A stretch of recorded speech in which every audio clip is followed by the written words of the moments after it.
Okay, I am going to show you how to program the Fisher and Paykel Sleep Style Auto CPAP.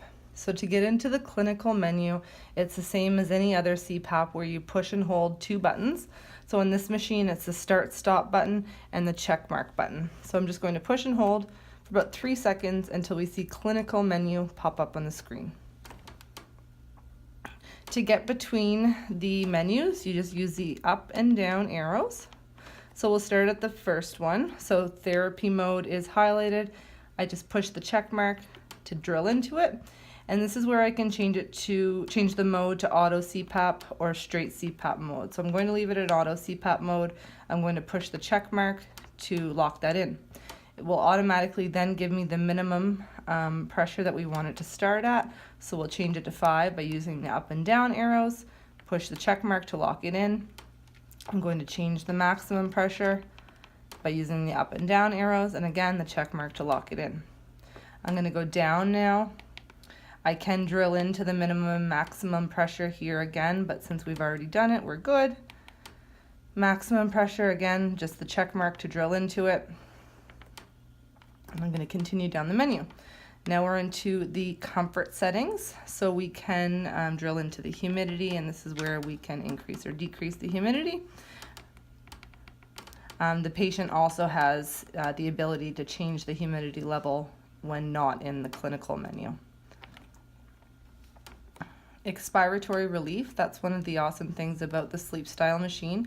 We have expiratory relief, so we always want to have that on, so we're going to make sure that the check mark is highlighted and then push the check mark to lock it in.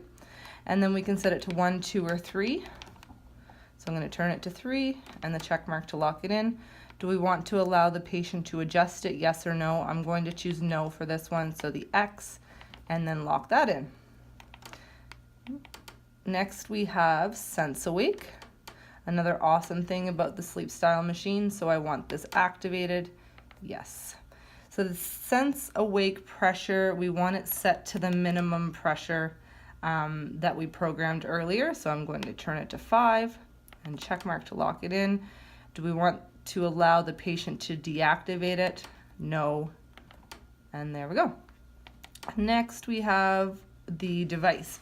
So this will, the device pressure basically allows the patient to see what pressure the machine is blowing at.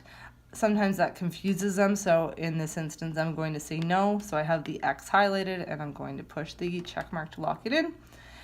We want it to display the pressure in centimeters of water. Next we have the AHI. So drilling in, and in this case I do want the AHI to be displayed for the patient.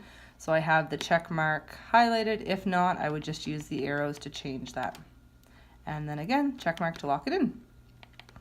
Time, so that's what time it currently is, so it is 9:59 right now, so we'll leave that there. If I wanted to change it, it's quite easy, and then it will bring me over to the minutes.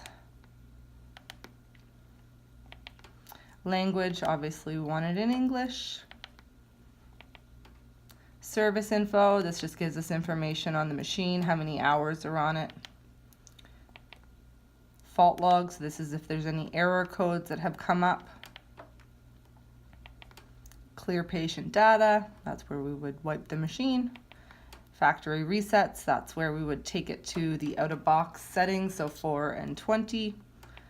And then there at the very, very bottom, it says exit clinician menu, so that's highlighted. I'm going to push the check mark to get out of it, and then make sure the check mark is highlighted, and again, push the check mark to lock it in.